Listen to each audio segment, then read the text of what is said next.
Review of Peddi movie OTT rights అయితే Netflix తీసుకుంది. సరే, ఇంతకీ స్టోరీ ఏంటి? పేరు లేని ఊరు కోసం, ఊరి జనాల కోసం పెద్ది ఏం చేశాడు అన్నదే స్టోరీ. ట్రైలర్ చూసినప్పుడే ఈ స్టోరీ ఎక్స్పెక్ట్ చేశా, కానీ ట్రైలర్లో దాసి హాల్లో చూపిస్తారని మూవీ థియేటర్కి వెళ్ళా. తర్వాత నాకైతే ఎక్స్పెక్ట్ చేసిందే కదా చూపించారు, కొత్తగా ఏముంది అనిపించింది. సరే, ముందుగా plus points. Peddi emotional journey చాలా బాగా చూపించారు. క్రికెట్, కుస్తీ, రన్నింగ్ ఈ 3 గేమ్స్ గురించి మూవీలో బాగా చూపించారు.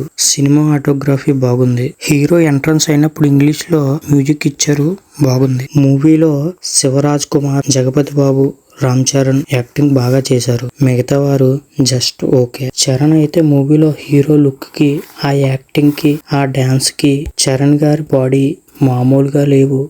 యాక్టింగ్ అయితే ఇరగదీశాడు. సరే, మైనస్ పాయింట్స్ విషయానికి వస్తే, మూవీ స్టార్టింగ్ లో బోమన్ ఇరానీ బస్సుని ఫాలో అవుతాడు. అక్కడికి వెళ్లి ఏంటిదని అడుగుతాడు. స్పోర్ట్స్ అకాడమీ సార్ అంటాడు. స్పోర్ట్స్ అకాడమీలో ఒక నెంబర్ అయి అంత పెద్ద స్పోర్ట్స్ సెలక్షన్ జరుగుతుంది, అయినా మీకు తెలీదా? పోనీ తెలియకపోవచ్చు. స్పోర్ట్స్ అకాడమీలో ఒక నెంబర్ అయి పెద్ది గురించి కూడా మీకు తెలీదా? స్పోర్ట్స్ అకాడమీకి వచ్చిన వారిలో ఎవరు బాగా ఆడుతున్నారో చూడటం మానేసి మీ ఫేవరెట్ ప్లేయర్ ఎవరని అడగడం ఏంటండి? పెద్ది గురించి ఎలివేషన్ ఇచ్చారు, మరీ కాకపోతే ఒక రాయి చూపించి ఇది పెద్ది రాయి ఎలివేషన్ ఇవ్వడం ఏంటండి? క్రికెట్ ని కుస్తీని కలిపి ఆడటం ఏంటండి? 2 డిఫరెంట్ గేమ్స్ కదా. హీరోని ఎందుకు పెట్టారో తెలియదు. ఎక్స్పోజింగ్ గురించి 2 ముద్దు సీన్స్ గురించి పెట్టినట్టుంది. నాకు తెలియక అడుగుతా, చూడగానే ముద్దు, నాకు ఇలానే ప్రేమించడం వచ్చు అని చెప్పిన తర్వాత ఇంకో ముద్దు, ఇదేనా లవ్ ట్రాక్? దాని బదులు ఆ లవ్ ట్రాక్ పెట్టకుండా ఉన్నా బాగున్నాం.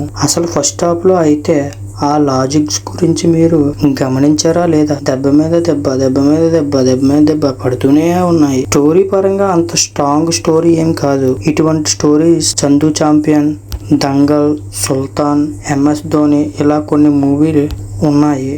ఇవి చూస్తున్నప్పుడు ఒక్కొక్క ఆటకి మనకి బూస్ బంప్స్ వస్తాయి. ఈ మూవీలో బూస్ బంప్స్ తెప్పించే అంత సీన్స్ ఏమీ లేవు. మ్యూజిక్ విషయానికి వస్తే AR రెహమాన్ BGM మామూలుగా కొట్టలేదు, చాలా అంటే చాలా బాగా ఇచ్చారు. సాంగ్స్ విషయానికి వస్తే రై రై రారా, చక్రీ సాంగ్స్ గురించి ఎంత పెద్ద హిట్ అయ్యాయో చెప్పనవసరం లేదు. హల్లెలూయా సాంగ్ ఫస్ట్ ప్రోమో రిలీజ్ చేసినప్పుడే పక్కా బ్లాక్ బస్టర్ అనుకున్నా, కానీ మ్యూజిక్ రెహమాన్ గారు బాగా ఇచ్చారు, కానీ లిరిక్స్ ఇంకా బాగా రాసి ఉంటే బాగుండు. శృతి హాసన్ గారు ఈ సాంగ్ కి న్యాయం చేశారనే చెప్పాలి. ఫ్యామిలీతో చూడొచ్చా అంటే, హీరోయిన్ చూసినప్పుడు కొన్ని డబుల్ మీనింగ్ డైలాగ్స్ ఉంటాయి. నెక్స్ట్ హీరోయిన్ ఎక్స్పోజింగ్, రెండు దిక్కుల ముద్దు సీన్స్ ఉంటాయి. అవి తప్ప మిగతా మొత్తం చూడొచ్చు. ఫైనల్ గా ఈ మూవీ నాకైతే యావరేజ్ అనిపించింది గైస్.